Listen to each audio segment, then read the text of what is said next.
Hello students, welcome to the video lecture on the current electricity class 10th physics. In this video lecture, we are going to discuss about the numericals on the electricity. These are the important numericals which need the higher order of the thinking. Such exam oriented questions are selected in this video lecture. So listen carefully and try to understand so you can write or you can attend any type of the question or different types of the question easily. Before going to the numerical part, we will discuss about the important formulas in this unit. This charge, this is a charge Q equal to IT. I matlab current, T is a time, equal to N is the number of electrons and E is the charge on the each electron. So E value kitna hota hai? This is 1.6 into 10 raised to minus 19 coulomb. So this is the charge Q is equal to IT equal to NE. Dusra, this is Ohm's law, V is equal to IR. Or this is third formula which is used, resistance of any wire equal to, this is the rho is the resistivity, L is the length of the wire and A is the area of the cross section of that wire. Means any wire, the resistance of the any wire we can find out using this formula. Then when resistors are connected in series resistance connect किया मतलब एक resistance को दूसरा इस तरीके से connect करेंगे तो this known as a resistance in a series R1, R2 and R3. When they are connected in series, the resistance is get total. This is in a series. And when they are in parallel, then 1 by RP, यहाँ लिखना गलत हो गया, 1 divided by RP equal to 1 by R plus 1 by R2 plus 1 by R3. मतलब reciprocal of a sum of the individual resistances is a equivalent resistance when the resistance are connected in a parallel. Next formula है power equal to potential difference into the current. या power equal to V square divided by R, या power equal to I square divided by R, या power equal to energy divided by time. तो ये अलग अलग फॉर्मूले जैसे जहाँ जरूरत होगा उस तरीके से हम इसको क्या करेंगे, यूज करेंगे. And amount of heat produced in a conductor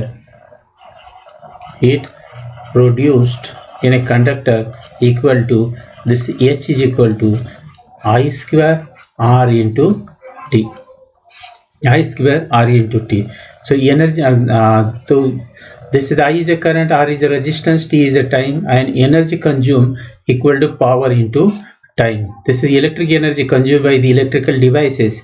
Then we can calculate this value by knowing the power and how much time they are on. So these are the formulas which are required in this unit. Let us start the first question. An electrical circuit consisting the 0.5 meter long nichrome wire and ammeter, voltmeter and 4 cells of the 1.5 volt each and plug key was the setup. So this is the setup used to draw the diagram of electrical circuit to study the relation between the potential difference and maintain between the X and Y and electric current flowing through the XY. So this is the Ohm's law circuit, or in this circuit we have to draw the circuit by consisting, these are the components. कि क्या दिया, तो these are the 4 cell दिया हमें, यहाँ 4 cell 1 2 3 और ये 4 cell यहाँ कनेक्टेड है. This is the plus minus. 4 मतलब कितना गया, एक का 1.5 है, मल्टीप्लाई बाय 4 करेंगे तो कितना होगा, टोटल इसे 6 वोल्ट. यहाँ एक की है, ओम्स लॉ का सर्किट डायग्राम ड्रॉ कर रहे हैं हम इसका. यहाँ क्या है, एमीटर दिया है। एमीटर कैसे कनेक्ट करते हैं, सीरीज, क्योंकि इसका रेजिस्टेंस क्या होता है, कम होता है। तो ये प्लस की तरफ से आया तो यहाँ प्लस लिखना है, अपोजिट इसका माइनस। उसके बाद यहाँ एक्स वाई एक रेजिस्टेंस कनेक्ट करें, वायर, जो वायर यहाँ मैं ड्रॉ कर रहा हूँ सिंबल के फॉर्म में, this is the symbol of the resistance X and this is Y, और this is the complete the, ये सर्किट यहाँ कंप्लीट हो गया। और अभी क्या बाकी है, तो वोल्ट मीटर बाकी है। Volt meter connected in a parallel, क्योंकि इसका रेजिस्टेंस हाई होता है तो it is connected in a parallel. तो ये पॉजिटिव है, तो जो फर्स्ट वायर गया इसके साथ तो ये पॉजिटिव, यहाँ पॉजिटिव, और इसका उल्टा negative. This is the key.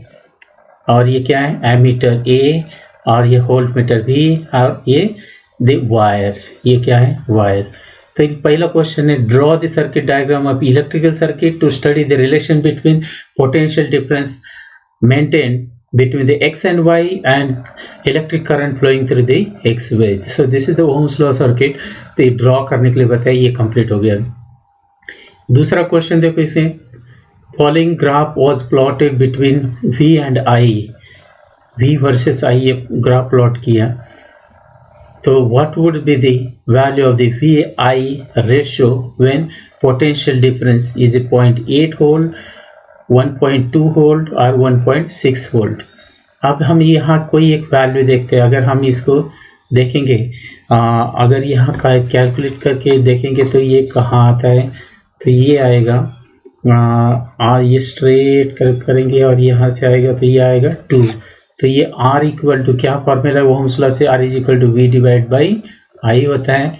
तो V कितना है, V ये 0.5 वोल्ट, और इसका ये कितना आ गया 0.2 वोल्ट, दोनों का डेसिमल हटाओ तो ये आएगा 5 divide by 2, so this equal to 2.5 ohm. तो ये रेजिस्टेंस वैल्यू आ गया।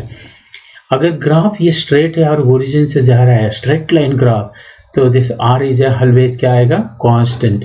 तो ये क्या, what would be the value of the V divide by R, V divide by I equal to R from this graph at this point, 0.8, 1.2 और 1.6 volt के लिए क्या दिखाते हैं, this is the constant value. क्या दिखाएगा ये, this is the constant value, क्योंकि ग्राफ कैसा है, स्ट्रेट लाइन है। What is the conclusion you draw from this values, the conclusion is drawn all the ratio of V divide by I is क्या आएगा, constant, and this constant is known as a resistance. The V divided by I, this equal to R. This value is a constant known as a resistance. Then what is the resistance of wire?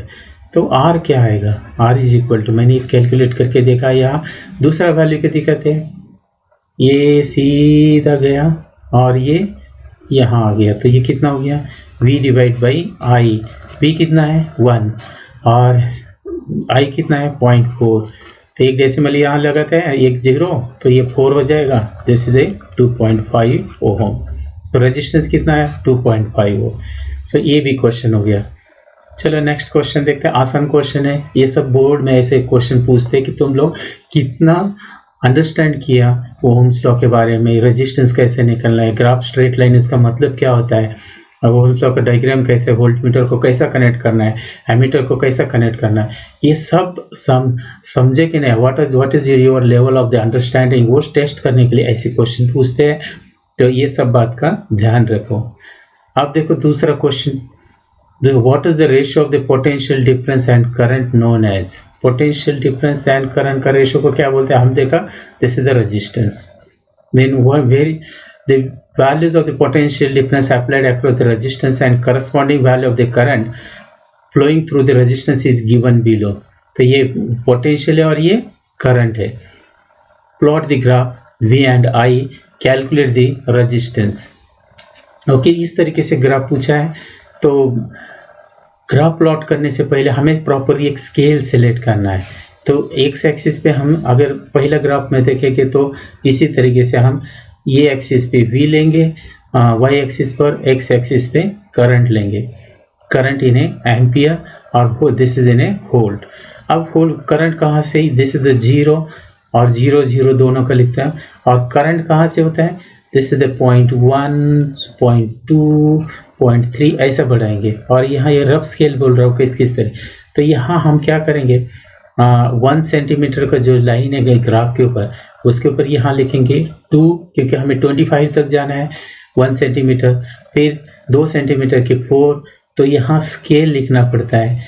तो scale क्या करें, x axis पे 1 centimetre equal to क्या किया 0.1 ampere, और Y axis पे क्या किया 1 सेंटीमीटर इक्वल टू 2 वोल्ट। ये स्केल लेके हम ग्राफ प्लॉट करेंगे, और ये वैल्यू करस्पॉन्डिंग वैल्यू से ग्राफ के ऊपर प्लॉट करना है, और कैलकुलेट द रेजिस्टेंस, वो ग्राफ होने के बाद उसका रेजिस्टेंस भी करना है।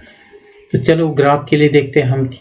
तो ये एक्सिस पर मैं अभी हम यहाँ ग्राफ प्लॉट करेंगे। यहाँ देखो, यहाँ करके यहाँ तक आया,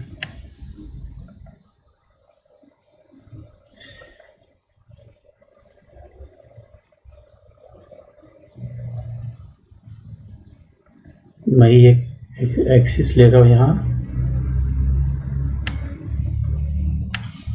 जैसे दे वाई एक्सिस, और ये थोड़ा सा ग्राफ प्लॉट करना, स्ट्रेट लाइन लाना, ये थोड़ा सा मुश्किल होता है, तो भी कोशिश कर रहे हैं इसको लाने की।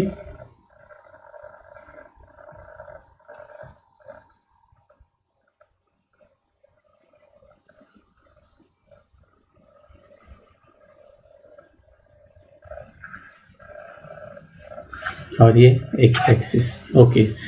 और ये हो गया 0 0 ओरिजिनल।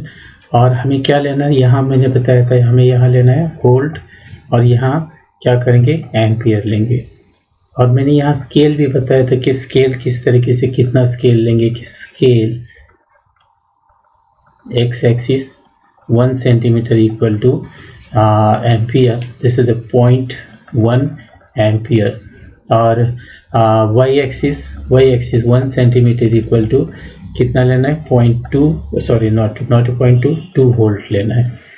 चलो उसी तरीके से हम करके देखते हैं इसका। मैं थोड़ा डिफरेंट कलर का इंक यूज करता हूँ यहाँ। सो दिस इज द 2, ये होगा 4, ये हो जाएगा 6, यहाँ 8, यहाँ आएगा 10, ये हो गया 12, ये 14, 16, यहाँ आएगा 18, 20, 22, 25, ओके 22, 24, और ये 26, ये फुल हो जाएगा। और ये एक्सिस पे लेना है, दिस इज द 0.1, ओके। हम क्या करेंगे, इसको थोड़ा फुल स्केल लाना है तो इक्वल लाएंगे, यहाँ थोड़ा सा चेंज करेंगे। वाई एक्सिस, एक्स एक्सिस पर this is the 1 centimetre equal to 0.5 करेंगे, 0.5, क्या करेंगे 0. तो एक की वजह से 2 लाइन का हम लेके 0.1, ये 0.2, ये 2 लाइन ले रहे हैं 0.4, 0.6, ये 0.8, यहाँ आएगा 0.9, और ये 1.0, दिस इज द एम्पियर। आप देखो फर्स्ट वैल्यू क्या मिला हमें, तो ग्राफ से देखेंगे। पहले हम इसका टेबल कॉपी करते हैं वहाँ से, 2.5, 1, 5.2 और 10, ओके। चलिए इसमें तो ये यहाँ मैं वोल्ट लिख रहा हूँ, यहाँ करंट तो हमें पता है 1.2, 0.3, 0.4, 0.5, 0.6, 0.7, 0.8, और ये 0.9 और 1.1।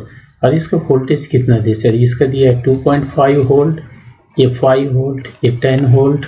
आगे का देखते हैं और वैल्यूज, ये 10, 15 और 20 और 25, 10, 15, 20 और 25, okay. So this is the 15, 10 और ये 25। लेकिन ये जो वैल्यूज है इसका करस्पॉन्डिंग वैल्यू मैंने गलत लिखा है, तो करस्पॉन्डिंग वैल्यूज देखते हैं इसका। इसका 0.1, 0.2, उसके बाद 10 के लिए 0.4 और 0.6, 0.8, 10 के लिए यहाँ लिखा है 0.4, यहाँ 0.6 लेना है और यहाँ 0.8 लेना है और यहाँ कितना है this is the 1 this is the, ये वैल्यूज नहीं दिया है, मैंने गलत लिखा था तो इसको छोड़ो। मतलब ये मैंने यहाँ इसीलिए लिखा कि हमें इजीली ग्राफ प्लॉट कर सकते हैं। सो फर्स्ट पॉइंट कितना है हमारा, फर्स्ट पॉइंट आता है 2.5 और 1। एक्स एक्सिस पर कितना, एक्स एक्सिस पर लेना है हमें 0.1, राइट, ये 0.1 और वाई एक्सिस पर कितना लेना है 2.5। अगर यहाँ 2 है और यहाँ 4 है तो यहाँ आएगा 3 और इसके बीच में आएगा यहाँ पॉइंट आएगा कितना, this will be A this is a 0.1 और 2.5, ये पॉइंट हो गया मेरा कितना 0.1 और 2.5। दूसरा पॉइंट देखो कहाँ था 0.2 और करस्पॉन्ड्स टू 5, तो ये 4 और ये 6 के बीच में ये 5 आएगा और इसका 2 का ये दूसरा पॉइंट। ध्यान से देखिए तीसरा पॉइंट 4 और 10, 0.4 और 10 कहाँ है तो यहाँ है 10 और 0.4, ये पॉइंट यहाँ आएगा। तीसरा कहाँ है 0.6 और 15, 0.6 और ये 15, 14 और 16 के बीच में ये आएगा 15, 0.4 और ये हो गया। उसके बाद 10 और 0.8 और 10, हो यहाँ 10 कैसे आएगा। सो चलो दोबारा देखते हैं। 15 के बाद क्या है 20 है, सॉरी, तो यहाँ कितना है 20। सो 0.8 और ये 20 कहाँ आता है, दिस इज द 20 ये। और लास्ट पॉइंट है 1 और 25, 1 और ये 25 कहाँ आएगा, ये दोनों के बीच में और ये 0.1। लेकिन ये थोड़ा गड़बड़ हो रहा है, क्या होता है एक्चुअली 2, 4, 6 ये बराबर स्केल यूज किया तो इस तरीके से ये कैसा आएगा। अगर इसको प्लॉट करेंगे ग्राफ को तो this will be a straight line graph आना चाहिए। और ये देखते कैसे होता है इसका,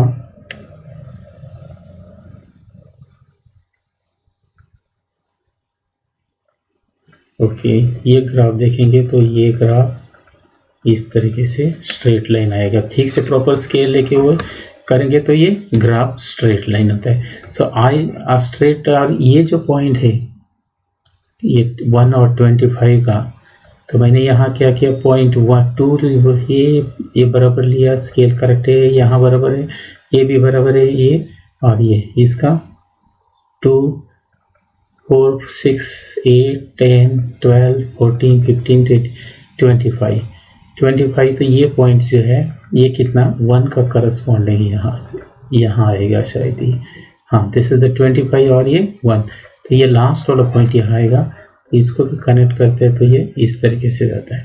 लगभग ये स्ट्रेट लाइन है, जो पॉइंट स्ट्रेट नहीं आता है तो इसको छोड़ दीजिए, स्ट्रेट नहीं आता तो भी कुछ पॉइंट बाहर जा सकते हैं। दिस इज क्यों, इसीलिए क्योंकि वो इसकी वजह से भी होता है कि करंट फ्लक्चुएशन है, टेम्परेचर चेंज होता है तो थोड़ा बहुत वैल्यू और ऑब्जर्वेशन का एरर भी आता है, इस वजह से इसका हो सकता है। तो इसमें लिखा है और कैलकुलेट द रेजिस्टेंस, तो resistance R is equal to क्या formula V divide by I।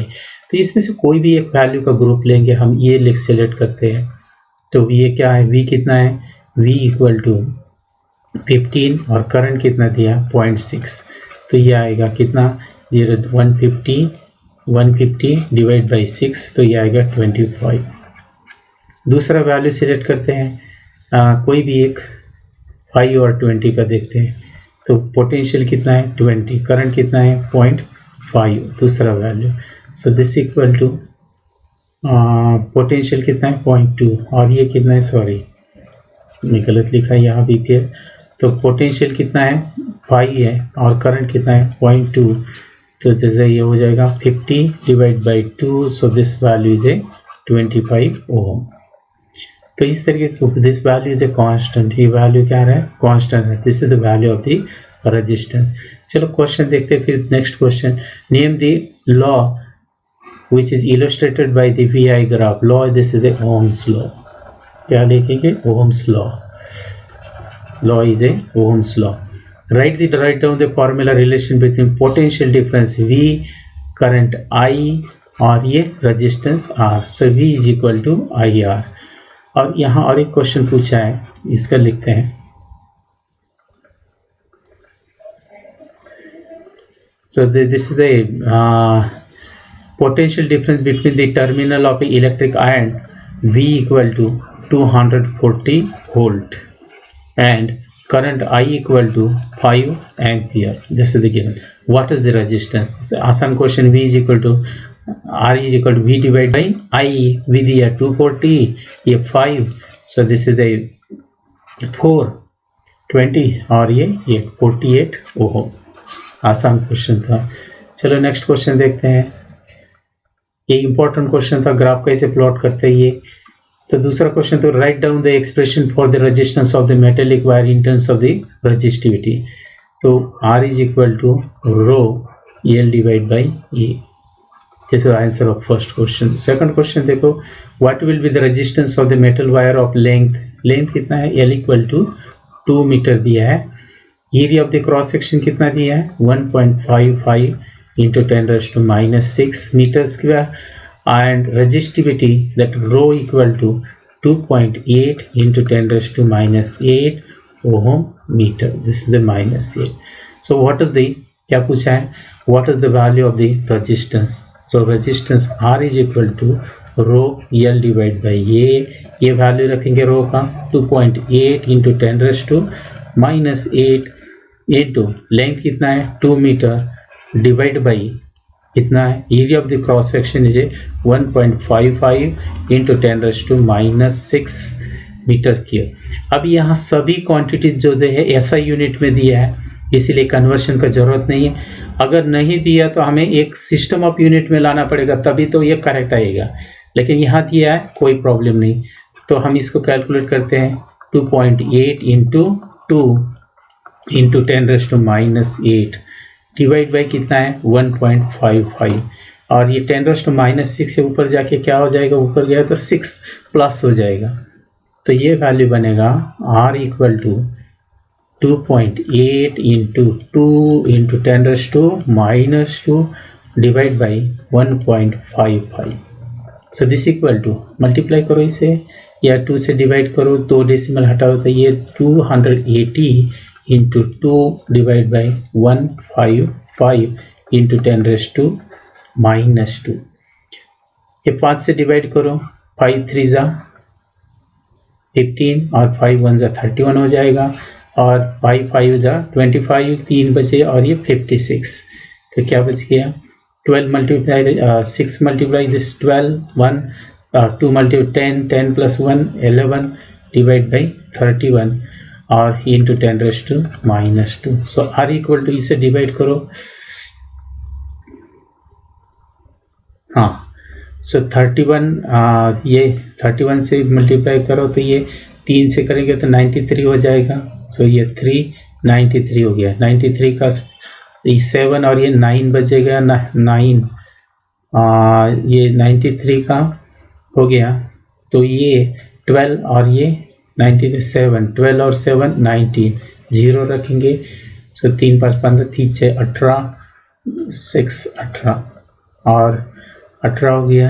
18 180 तो कितना बचेगा? फिर 10 बच गया 100. तो ये लगभग 3 इंटू 10⁻⁻² ओम. सो इस तरीके से रेजिस्टेंस इसका कैलकुलेट करते हैं. सिंपल क्वेश्चन था, लेकिन सब्स्टिट्यूशन और कैलकुलेशन के ऊपर ध्यान रखना है. कैलकुलेट हम किस तरीके से करते हैं.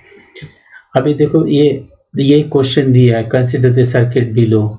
तो this is the one bulb, single bulb is A connected. यहाँ दूसरा एक बल्ब कनेक्ट किया और उसके लिए दूसरा बल्ब है, लेकिन ये कॉम्बिनेशन कैसे है? सीरीज में है. और ये यहाँ एक बल्ब है, this is the symbol of bulb.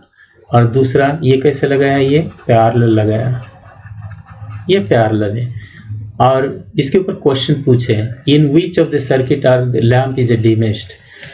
तो पहला क्वेश्चन का आंसर, डीम लगने के लिए क्या करें? करंट इज ए, क्या होना चाहिए? Current minimum. क्या होना चाहिए, मिनिमम। जहाँ मिनिमम करंट रहेगा तीनों में से तो वो क्या होगा, वो क्या लगेगा, this will be a dim. तो ये इसमें करंट कम रहेगा। करंट के लिए फॉर्मूला क्या है, I is equal to V divide by R. जब R मैक्सिमम रहेगा, R is a maximum, current is a क्या आएगा, मिनिमम। R मैक्स कहाँ होगा, ये दोनों रेजिस्टेंस सीरीज में, तो रेजिस्टेंस सेकंड में क्या होगा, मैक्सिमम रहेगा, because B1 both bulb are in series. तो इसमें सेकंड केस में, so this it is a dimmest in case 2। समझ गए, क्योंकि सीरीज में रेजिस्टेंस क्या होता है, बढ़ता है, पैरेलल रेजिस्टेंस कम हो जाता है। ये हमने पढ़ा, तो उसके ऊपर ये क्वेश्चन है। दूसरा देखो क्या लिखा है इसमें, दूसरे में लिखा है दिस इज द बी। दूसरे में लिखा है विच ऑफ द सर्किट और circuits are lamp equal brightness to the 1। जितना पहला ब्राइट होगा उतना इसमें लगेगा। ये सीरीज में ये तो डीम हो जाएगा। पैरेलल में क्या होता है, पोटेंशियल सेम रहेगा, इसका पोटेंशियल V है तो इसके अक्रॉस V रहेगा, इसके अक्रॉस V रहेगा।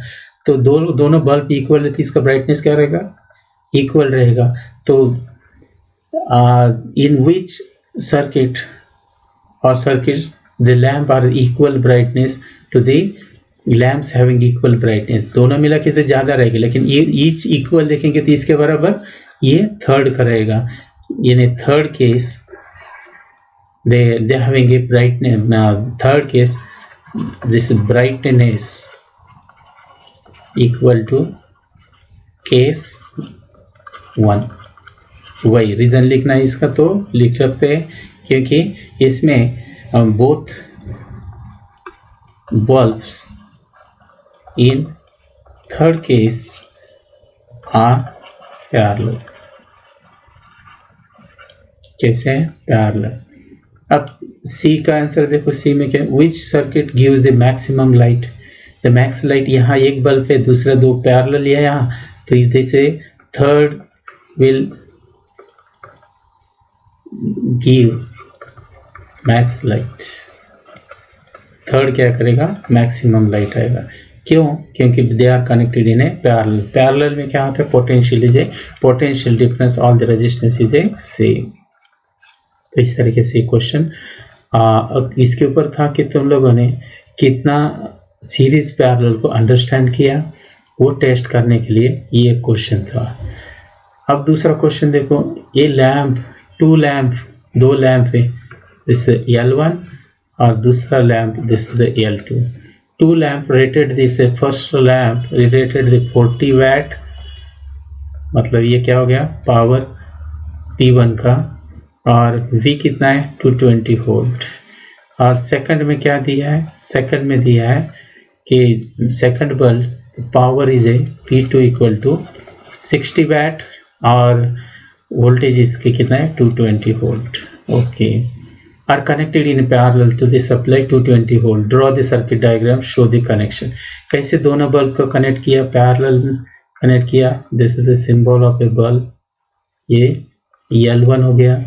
दूसरा बल्ब में यहाँ कनेक्ट कर रहा हूँ, ये L2, और ये कनेक्टेड अक्रॉस कितना, 220 वोल्ट। दिस इज 220 वोल्ट के अक्रॉस कनेक्ट।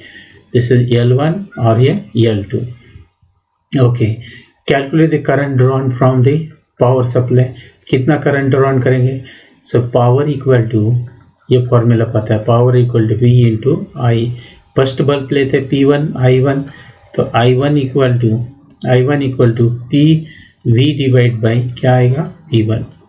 अब यहाँ से अगर करंट I जाता है तो यहाँ से कितना जाएगा, इससे I1 जाएगा, और यहाँ करंट I2 जाएगा। टोटल करंट क्या होगा, I1 प्लस I2। सो I1 फाइंड करेंगे। V कितना है पहले बल्ब का, V है 220 volt. Power equal to V into I, मैंने गलत लिखा यहाँ, गलत। I is equal to P1 divide by V।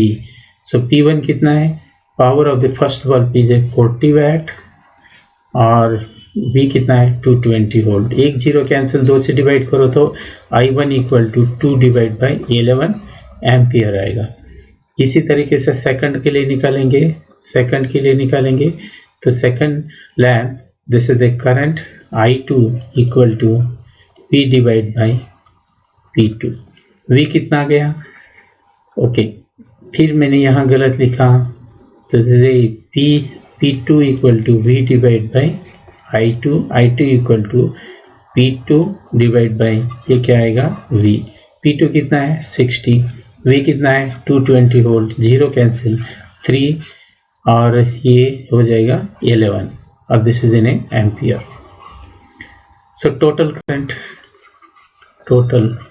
Current I equal to I1 plus ये I2। So I equal to I1 कितना है, I1 इज 2 डिवाइड बाई 11 और I2 3 divide by 11। LCM same है तो ये आएगा 5 डिवाइड बाई 11, डिवाइड करो तो ये आएगा पॉइंट कितना आएगा 4, कैसे, हाँ 4 और ये 5 ampere. So this is the 0.45 ampere, 0.45 ampere.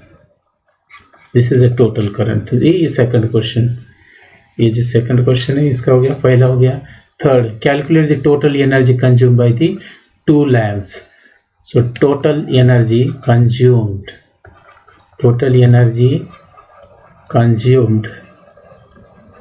Equal to, क्या फॉर्मूला इसका, दिस इक्वल टू हमने पढ़ा पावर इनटू टाइम। पहले ने सपोज E1 क्या कंज्यूम किया तो पावर पहले का P1 इंटू टाइम T। तो कैलकुलेट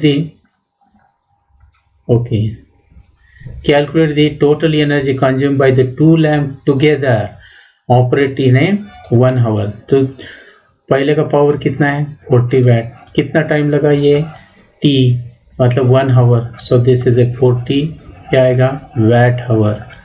और E2 दूसरा करने का P2 into T this equal to 60 watt और ये कितना 1 आवर, तो 60 क्या आएगा वैट आवर। सो दोनों को टोटल करेंगे तो कितना हो जाएगा 100 वैट आवर। ओके, यहाँ तक मिला। तो यहाँ लिख रहा हूँ मैं टोटल एनर्जी कंज्यूम, तीसरा का energy consume E equal to कितना 100 वैट आवर, इतना कंज्यूम। अगर इसको हमें जूल में लिखना चाहते तो कैसे लिखेंगे? So the energy this power equal to energy divide by क्या होता है फॉर्मूला T। पावर को लिखते हैं हम वैट, इसका यूनिट क्या लिखते हैं वैट, एनर्जी का जूल और टाइम का second. So joule equivalent to तो क्या आता है वैट सेकंड, क्या होता है joule is equal to watt second. अब हमें ये पता है कि अगर वैट सेकंड है तो उसे हमें जूल में लिखना है। तो मैं इसको क्या लिखा, हमें कैलकुलेट किया E इज इक्वल टू कितना है 100 वैट सेकंड आ गया, वैट ओके वैट सेकंड नहीं हमारा गया वैट हावर आ गया। तो इसको जूल में लिखना है तो मैं यहाँ लिखा 100 ये और वैट एज इट इज और हावर को लिखा सेकंड में, तो क्या आएगा वैट सेकंड हो जाएगा हमारा, बराबर। तो इसको देखो कितना 360 इंटू 10⁻² कितना 3 जूल, और इसी को लिख सकते हैं 360 किलो जूल। तो ये हो गया। अगर ऐसा पूछा तो इस तरीके से ये कैलकुलेट कर सकते हैं। ओके देन नेक्स्ट, ये एक आसान क्वेश्चन था। अभी ये दूसरा question, explain with the help of diagram how you will find the resistance of the combination of the 3 cells in joint in a parallel. तो ये थ्योरी में हमने पढ़ा था, तो इक्विवेलेंट रेजिस्टेंस कैसे निकालना है when 3 resistance are connected in a parallel में। यहाँ फास्ट समझा तो दोबारा यहाँ हमने थ्योरी में ये क्वेश्चन किया है। तो अभी यहाँ देखो 3 resistance are connected in a, कैसे करना है parallel, they are connected in a parallel with the potential is a V। तो यहाँ से अगर ये करंट मैं यहाँ दिखाता हूँ, ये यहाँ से अगर ये करंट I जाता है I तो यहाँ से कितना जाएगा, यहाँ एक ब्रांच है तो ये I1 जाएगा, यहाँ से कितना I2 और यहाँ से कितना I3, और ये तीन resistance R1, R2 and R3 मैंने पैरेलल में कनेक्ट किया है। तो total current I divided into the 3 branches, so total current I is equal to I1 plus I2 plus क्या होगा I3 हो जाएगा, बराबर है। According to the Ohm's law I is equal to क्या होता है, V डिवाइड बाई R होता है। ऐसा ये I1 कितना आएगा बोलो, ये ब्रांच से ये ब्रांच में देखेंगे तो I1 equal to V, potential तो सेम रहेगा क्योंकि सभी पैरेलल में है, तो V divide by R1। I2 कितना आएगा, V डिवाइड बाई R2, और I3 कितना आएगा, V डिवाइड बाई R3। अगर ये वैल्यू इसमें रखेंगे तो यहाँ आएगा V divide by R equal to V divide by R1 plus V divide by R2 plus V divide by R3। So this equal to V common निकालेंगे, cancel हो जाएगा, तो 1 divide by R suffix parallel लिखा, 1 divide by R1 plus 1 divide by R2 plus 1 divide by R3। तो ये इस तरीके से equivalent resistance when they are connected in parallel लिख लेते हैं। अब देखो दूसरा क्वेश्चन क्या पूछा है, in the diagram shown in below cell is ammeter have it both have the negligible resistance, the resistors are identical मतलब all these values of the resistance are equal, this is the key, or this is the potential is a V, or with the key is a open, ये open है, तो ammeter reads कितना ही read करता है 0.6 ampere, कितना read करता है 0.6 ampere. And what will be the ammeter reading when switch is a close, अगर इस स्विच को क्लोज किया तो कितना एमीटर रीडिंग बताएगा। जब ये ओपन था तो ये 0.6 बताता है, अगर इसको क्लोज किया तो कितना बताएगा, ये क्वेश्चन है, सोचो जरा इसके बारे में। अगर ये व्हेन दिस 2 केसेस दिया है, इन ए फर्स्ट केस देखो व्हेन की इज ए ओपन, की अगर ओपन है, जब की ओपन है तो इसका मतलब this circuit is out of, इसमें कोई कनेक्शन नहीं क्योंकि ओपन है, तो ये दोनों खाली सर्किट में रहेंगे। तो दोनों कैसा है, ये पैरेलल है, both this are the parallel, so इसका इक्विवेलेंट हम निकालेंगे 1/RP इक्वल टू पैरेलल में क्या करते हैं, रेसिप्रोकल को लेके ऐड करते हैं, तो ये 2 डिवाइड बाई क्या आएगा R, so RP is equal to कितना हो जाएगा R डिवाइड बाई 2। ये रेजिस्टेंस हो गया पहला केस में। सो ओम्स लॉ क्या है, I इक्वल टू, और in first case I1 equal to V divide by R in a parallel, तो दिस इक्वल टू कितना, ये V तो सेम है तो मैं ऐसे लिख रहा हूँ R, this is the R/2, RP का वैल्यू यहाँ रखा, तो I1 इक्वल टू क्या आएगा, ये 2 ऊपर जाएगा तो ये 2V डिवाइड बाई क्या आएगा R। अब मैं इसको दोबारा लिख रहा हूँ 2 इस साइड आएगा, I1 का वैल्यू हमारे पास दिया, it reads this 0.6 ampere equal to 2V divide by R, 2 इस साइड आएगा तो 0.6 divide by 2 equal to V divide by R, तो हमारे पास वैल्यू मिलेगा V divide by R equal to 0.3। This is the equation number 1। चलो second case देखते हैं, सेकंड केस देखते हैं, नेक्स्ट केस 2 क्या दिया, केस 2 में when it is a close, अगर इसको क्लोज किया then 3 resistance are in a circuit, तो तीनों को इक्विवेलेंट रेजिस्टेंस क्या आएगा 1/RP equal to 1/R plus 1/R, सभी आइडेंटिकल है, तो और this is equal to 1 divide by RP equal to 3 divide by R, so RP equal to कितना आएगा R/3। चलो तो ये कितना करंट दिखाएगा, तो सब मान लो ये करंट I2 दिखाएगा, तो this is the V divide by RP second case में, तो ये मैं इसका वैल्यू लिख रहा हूँ, V as it is parallel है तो सबका सेम रहेगा, so this is R/3, so I2 equal to ये ऊपर जाएगा 3V डिवाइड बाई R, और ये जो V डिवाइड बाई R है इसका वैल्यू हमें पता है यहाँ दिया है कितना 0.3. So this equal to 3 into इसका value V divide by R का लिखेंगे 0.3, तो ये आएगा this equal to 0.9 ampere. So this I is equal to 0.9 ampere. तो जब ये की क्लोज करेंगे तो एमीटर विल बी रीड, कितना रीड करेगा, this will be read in second case 0.9 ampere. तो तीनों रेजिस्टेंस सर्किट में आ जाएंगे. This is it is a very good question. So ध्यान दो, नहीं समझ में आए तो स्टॉप करो या बैक ले लो और दोबारा सुनो. सो तीसरा, this is the last question. देखो इसमें the four resistance P, Q, R and S, the electrical resistivity of the four materials P, Q, R, S given below. 4 material दिए, तो वो कौन सा मटेरियल कहाँ यूज करेंगे, इसके लिए हमें इसको क्वेश्चन को अटेंड करना है. तो पहले which material will be used for making, ये क्या बनाना है, heating element of the electric iron. तो इसमें से कौन सा हीटिंग एलिमेंट, हीटिंग एलिमेंट. तो हीटिंग एलिमेंट में फॉर्मूला हमें पता है, H is equal to heat produce होना चाहिए तो HI² R into T formula है. मतलब H is a directly proportional to R, और what is the value of R, R is equal to rho L divide by A होता है. रो क्या है, रजिस्टिविटी, और इसी का रजिस्टिविटी का ये अलग अलग वैल्यूज दिया, अलग अलग मटेरियल का वैल्यूज दिया है. तो हमें ज़्यादा हीट प्रोड्यूस करना है तो मैं यहाँ वैल्यू रखता हूँ, तो क्या होगा, देखो फिर से देखेंगे इसमें. आप देखो मैं यहाँ वैल्यू रख रहा हूँ, तो H is equal to I², R का वैल्यू यहाँ रखते हैं, और rho L divide by A into क्या आएगा T. मैंने ये R का वैल्यू रखा, तो amount of heat produce it is directly proportional to the resistivity. तो रजिस्टिविटी क्या होना चाहिए, हाई होना चाहिए. ऐसा मटेरियल इसके लिए सेलेक्ट करना पड़ेगा.